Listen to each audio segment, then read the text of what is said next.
Hello everyone, welcome back to my channel Crack the Case.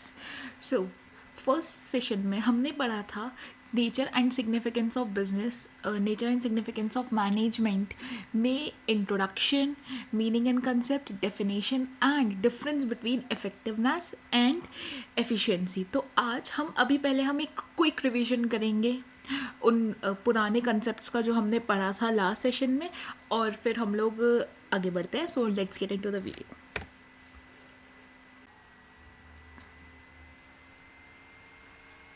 Okay, so in this video so in last session we talk about introduction. Management होता क्या है? तो management एक ऐसी चीज़ है जो हमें बड़ी ऑर्गेनाइजेशन, छोटी organisation, profit, non profit, service, manufacturing, हर जगह पर चाहिए होता है. ठीक है, किसी भी ऑर्गेनाइजेशन का सक्सेस और फेलियर मैनेजमेंट पर ही डिपेंड करता है.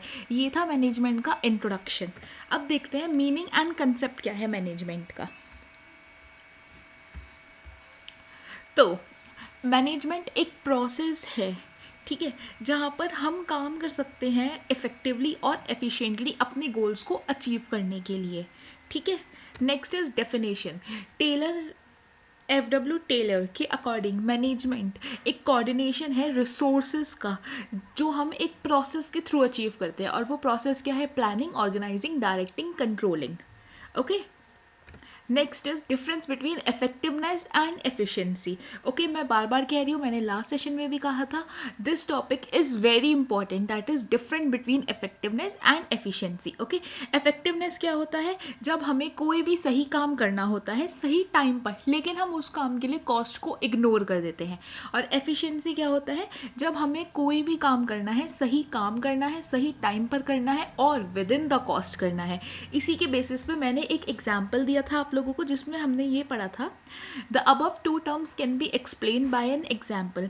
Suppose a production manager of a company is asked to produce 5,000 laptops in a year at a cost of 22,000 per laptop.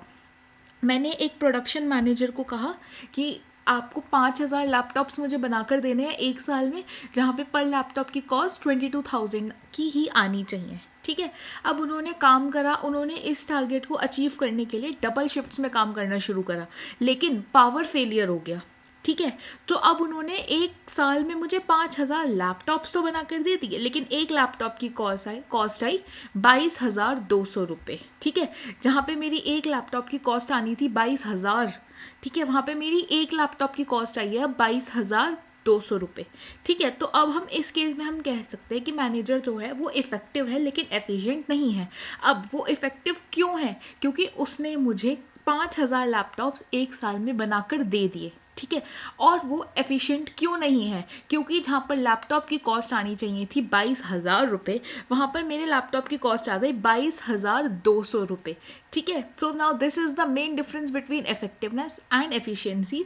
Don't worry, हम अभी इन्हें केस स्टडीज़ के थ्रू भी डिस्कस करेंगे. तो अभी हम अगली स्लाइड देखते हैं पहले अपनी.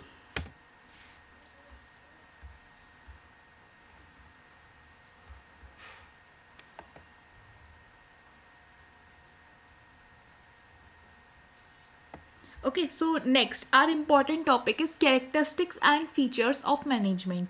ठीक है. अब मैनेजमेंट की कैरेक्टरिस्टिक्स या फीचर्स क्या क्या हैं?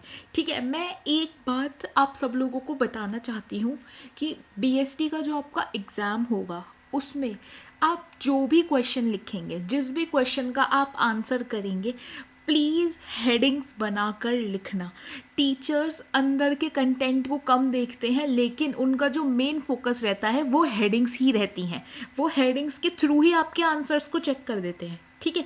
अगर अंदर आपको कुछ नहीं भी समझ में आ रहा है ना, जो भी लाइन याद आ रही है, मैनेजमेंट की डेफिनेशन याद आ रही है ना, भैया मैनेजमेंट की डेफिनेशन लिख दो, लेकिन हेडिंग्स बनाकर ही लिखना. हेडिंग्स बना के उन्हें हाईलाइट करना, पॉइंट्स में लिखना है आपको हर एक आंसर बीएसटी में. ठीक है. तो characteristics and features of management. ठीक है. अब मैनेजमेंट की पहली कैरेक्टरिस्टिक्स क्या है? Management is a goal oriented process. ठीक है. मैनेजमेंट एक गोल ओरिएंटेड प्रोसेस है. Management always aims at achieving objectives through the process of planning, organising, staffing, directing, controlling. ठीक है. अगर कुछ नहीं भी समझ में आ रहा है ना, तो ये लाइन लिख दो. जैसे ये है गोल ओरिएंटेड प्रोजेक्ट. ठीक है, यहाँ पे हमें दिया हुआ है management is a goal oriented project. ठीक है, तो अब हम इसमें क्या लिखेंगे, management always aims at achieving the objective through the process of planning, organising, staffing, directing and controlling. Okay, next is management is all pervasive. Pervasive का मतलब क्या होता है, यूनिवर्सल टर्म है एक, जो हर जगह पर एप्लीकेबल होती है, at all levels in all the fields. Okay, school में भी मैनेजमेंट होता है, हॉस्पिटल्स में भी होता है, क्लब पार्टीज में भी होता है, और इवन एट होम भी होता है। होम में भी आप लोग, घर पे भी आपकी मम्मी लोग ना एक डेकोरम बना के रखती हैं कि हाँ भाई, मैं अगर ये सामान यहाँ रख रही हूँ तो ये सामान यहीं पर रखा मिलना चाहिए मुझे। ठीक है, हॉस्पिटल्स में भी मैनेजमेंट होता है। ठीक है, कौन इंसान क्या करेगा, क्या चीज़ कहाँ रखी है, ओटी कहाँ पर होगा, वॉशरूम कहाँ पर होगा, क्लिनिक कहाँ पर होगा, मेडिकल कहाँ पर होगा, ये सब मैनेजमेंट है। स्कूल, ये तो हम लोगों को पता ही है, ये तो डेली रूटीन है हम लोगों का, स्कूल्स में तो क्या ही बात करनी। ठीक है, management is a continuous process. Management continuous process है, नेवर एंडिंग प्रोसेस है, होता रहेगा होता रहेगा होता रहेगा होता रहेगा। ठीक है, तो management is a continuous and never ending process. Okay, ठीक है, it consist of series of functions, planning, organising, staffing, directing and controlling. मैंने बोला ना, जिस भी पॉइंट में कुछ भी नहीं समझ में आए ना, हेडिंग डालो और ये 5 फंक्शंस लिख दो अंदर। Management is a continuous process, डाल दो, management is a continuous process, it consist of a series of function like planning, staffing, controlling, organising, directing. ये तो 5 लिख ही दो हर में, और कोशिश करो कम से कम, अगर कोई भी कैरेक्टरिस्टिक आ रही है या इंपॉर्टेंस आ रही है या कुछ भी आ रहा है, कम से कम तुम उसमें 5 से 7 पॉइंट्स याद कर कर जाओ। ठीक है, ताकि अगर तुम्हारा 5 मार्क्स का क्वेश्चन आ गया ना, तुम्हें एक याद भी नहीं आ रहा, तुमने 7 पॉइंट याद करे हैं, ठीक है, तो तुम लिख दो वहाँ पे आराम से। ठीक है, and the main thing is headings बना कर लिखनी है। Okay, next is management is a group activity. The term management always refers to the group of people. In management, every activity is done in a team and not individually. ये मैंने introduction में भी पढ़ाया था, management की management एक group activity है।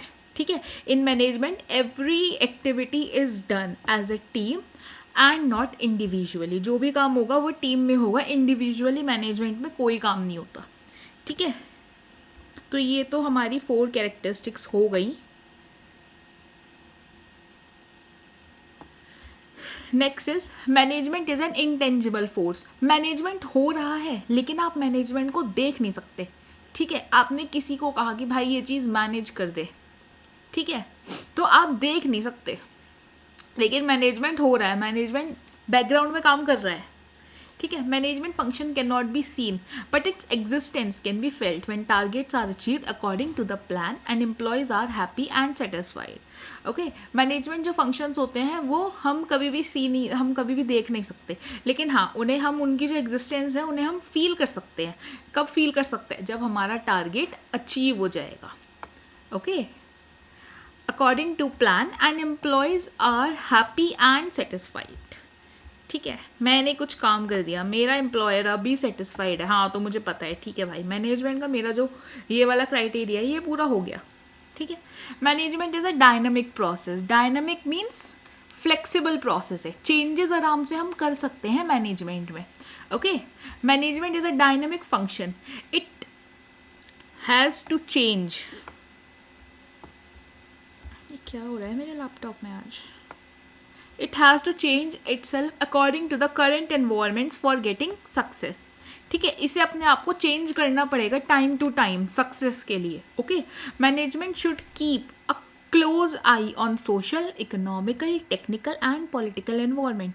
Management को एक ध्यान रखना पड़ेगा social, economical, technical and political environment में कि क्या क्या चेंजेस आ रहे हैं इन्वायरमेंट में, तो हमें भी उसी हिसाब से चेंजेस अडेप्ट करने पड़ेंगे। ठीक है, अब इसको एक एग्जाम्पल के थ्रू समझते हैं। For example, Maruti car company has bought many new model of its car to face the competition from others. Okay,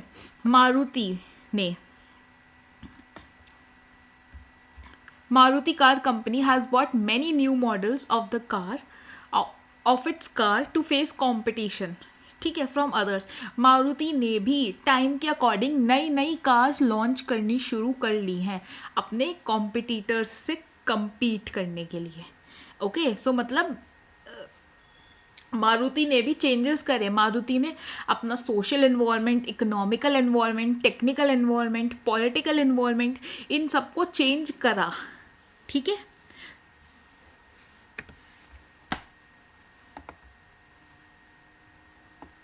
okay, so next is management is a multi dimensional. अब मैनेजमेंट मल्टी डायमेंशनल है, और multi dimensional में भी ना अंदर 3 processes आते हैं, ठीक है, 3 चीज़ें आती हैं मैनेजमेंट इज मल्टी डायमेंशनल में। पहला management of work, second management of people, third management of operations, ठीक है। तो अब देखते हैं ये 3 चीज़ें होती क्या क्या हैं, ठीक है। Management of work, all organisation are set up to perform some task work, and the aim of management is to achieve that task work. For example, in a factory a product is manufactured. Here manufacturing is work, ठीक है। किसी भी factory में, example से समझो, definition समझ में नहीं आएगी, मेरी भी समझ में नहीं आई, मैं भी एग्जाम्पल से समझूंगी, तुम लोग भी एग्जाम्पल से समझो, ठीक है। For example, in a factory a product is manufactured. तो यहाँ पे काम क्या हो रहा है, मैन्युफैक्चरिंग हुई है, तो काम क्या है, here manufacturing is work. Okay, in hospital patient is treated, here treatment is work. काम देखो, पूरे प्रोसेस में तुम ये देखो काम क्या हो रहा है, पेशेंट, काम क्या है, in hospital a patient is treated, work का मतलब क्या होता है, काम, ठीक है। एग्जाम्पल्स में ये देखो काम कहाँ पर हो रहा है, कौन सा वर्ड तुम्हें डिफाइन कर रहा है कि हाँ ये वर्क है। पेशेंट इज ट्रीटेड, मतलब ट्रीटेड क्या है, वर्क है, ठीक है। In a school education is provided, here providing education is work, ठीक है। क्या काम हो रहा है यहाँ पे, एजुकेशन प्रोवाइड करी जा रही है। क्रैक द केस में तुम लोगों को एजुकेशन प्रोवाइड करी जाती है, तो क्या हो रहा है, एजुकेशन क्या हो रहा है, वर्क। मैं भी वर्क ही कर रही हूँ तुम लोगों के लिए, ठीक है। Next is management of people. In management work is done by people, employees. अब यहाँ पे क्या कर रहे हैं एम्प्लॉयज और पीपल, वर्क, जो तुम ऊपर पढ़कर आए थे, ठीक है। So it is the duty of top management to maintain the human resources in a nice way, ठीक है। टॉप मैनेजमेंट की रिस्पॉन्सिबिलिटी है अपने एम्प्लॉयज़ को तमीज़ में प्यार से रखें, ठीक है, ताकि मेन टाइम पे एम्प्लॉयज़ भाग ना जाए इनके, एम्प्लॉयज़ हो गए, लेबर हो गई, अब उन्हें तमीज़ में और प्यार से कैसे रखेंगे, ज़्यादा वर्कलोड ना डालें उनके ऊपर, उन्हें अच्छी फैसिलिटीज़ प्रोवाइड कराई जाएं। खैर ये सब कुछ तुम लोग पढ़कर आए हो 11th क्लास में, सोशल रिस्पॉन्सिबिलिटीज़ वाले चैप्टर में सोशल रिस्पॉन्सिबिलिटी टुवर्ड्स एम्प्लॉयज़ था एक तुम लोगों का टॉपिक, जहाँ पे तुमने पढ़ा था कि सोशल रिस्पॉन्सिबिलिटी एम्प्लॉयज़ की तरफ क्या होनी चाहिए। तो यहाँ पर ये उसी की बात कर रहा है, ठीक है। Every management should analyse the behaviour, culture, strength and weakness of their employees. Okay. Next is management of operations. अब मैनेजमेंट ऑफ ऑपरेशंस क्या होता है, management operation refers to activities of production cycle, okay, such as buying inputs and converting them into finished goods by using technology। Technology को use करके हम goods purchase करते हैं, ठीक है, और हम अरे क्या बोलते हैं यार उसको, हम इनपुट्स, चलो इनपुट्स ही बोल लेते हैं, ठीक है। हम इनपुट परचेज करते हैं और उनको फिनिश गुड्स में कन्वर्ट करते हैं टेक्नोलॉजी के यूज़ से, ठीक है। Management of operation concentrates on mixing of people and mixing of management of people and management of work. This point is very important. और कुछ तुम्हें याद आए ना आए मैनेजमेंट ऑफ ऑपरेशंस में, लेकिन ये लाइन लिख कर आ जाना, management of operation concentrates on mixing of management of people and management of work, ठीक है। वर्क में क्या आएगा, स्कूल में पढ़ाया जा रहा है, ठीक है, पढ़ाना वर्क है, लेकिन कौन किसके थ्रू पढ़ाया जा रहा है, टीचर के थ्रू। तो टीचर किस में आएगी, मैनेजमेंट ऑफ पीपल में. Okay, so that's it for today session. अगर आपको कोई भी डाउट होगा तो please comment down below, and if you like this session then please like the video and subscribe. Thank you, bye.